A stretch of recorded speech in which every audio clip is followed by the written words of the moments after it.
আচ্ছা, আপনারা কি গরু গোশের সাথে টমেটো খান? দেখেন আমার আম্মু নাকি গরু গোশের সাথে টমেটো খায়, মানে টমেটো আম্মুর এত প্রিয়। গুঁড়া মাছের সাথে সে তো মানে পরিমাণের বেশি দিয়ে দিবে, তারপরে হচ্ছে এখানে গরু গোশের সাথে নাকি টমেটো দেয়।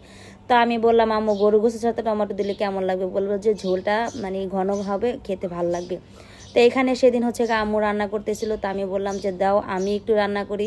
বলে যে না, ঢাকাতে গেলে তুমি সব সময় রান্না করে খাওয়া, এখন হচ্ছে আমি তোমাদের রান্না করে খাওয়াই। তো এই বলে হচ্ছে আম্মু রান্না করতেছিল, তো আম্মুকে আমি জোর করে উঠিয়ে বললাম দাও আমি রান্না করি।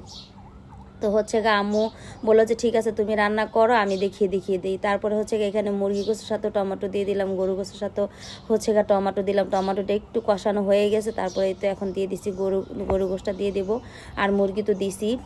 তো আমি লাড়াচাড়া দিতেছি আর রান্না করতেছি। আম্মুকে বলতেছি আম্মু এই চুলাটা রান্না করতে আসলে আম্মু এত ভালো লাগে, কারণ আপনার লাড়কি চুলায় আগুন ধরালে আগুন মনে হয় যেন ধাউ ধাউ করে জ্বলে, আর রান্না করতে বেশিক্ষণ লাগে না, অল্প সময়ে রান্না হয়ে যায়। তো এদিক দিয়ে হচ্ছে আমার মানে আমার ননদের জামাই বলতেছে ভাবি 20 বছর পরে হচ্ছে এই বিয়ের উসিলায় লাড়কি চুলা রান্না খেলাম। আর প্রত্যেক বেলা লাড়কি চুলা রান্না টাটকা টাটকা খেতে এত ভালো লাগতেছিল, মনে হয় যে মুখে লেগে আছে। ভাবি এবার বিয়ের উসিলায় অনেক দিন বেড়ালাম আর অনেক মজা করলাম, আর অনেক মজার খাবারও খেলাম। তো এইখানে হচ্ছে আমি তরকারিটা একটু মানে গরু গোশটা একটু লাড়া দিয়ে দিতেছি, মুরগিটাও লাড়া দিয়ে দিতেছি। তো এইখানে আম্মু বলতেছে যে তুমি লাড়াচাড়া দিয়ে নিয়ে সরে যাও, আমি এবার রান্না করি। তো এদিকে হচ্ছে আমি বললাম যে দাও আরেকটু সময় আমি রান্না করি।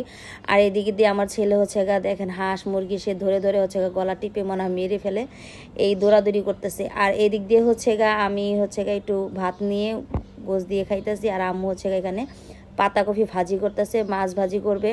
আর এখান দিয়ে হচ্ছে আমার ছোট ভাইয়ের বউ গরম গরম ভাত নিয়ে যেতেছে, মানে একদিক দিয়ে রান্না করা হয় আরেক দিক দিয়ে হচ্ছে খাওয়া হয় এরকম।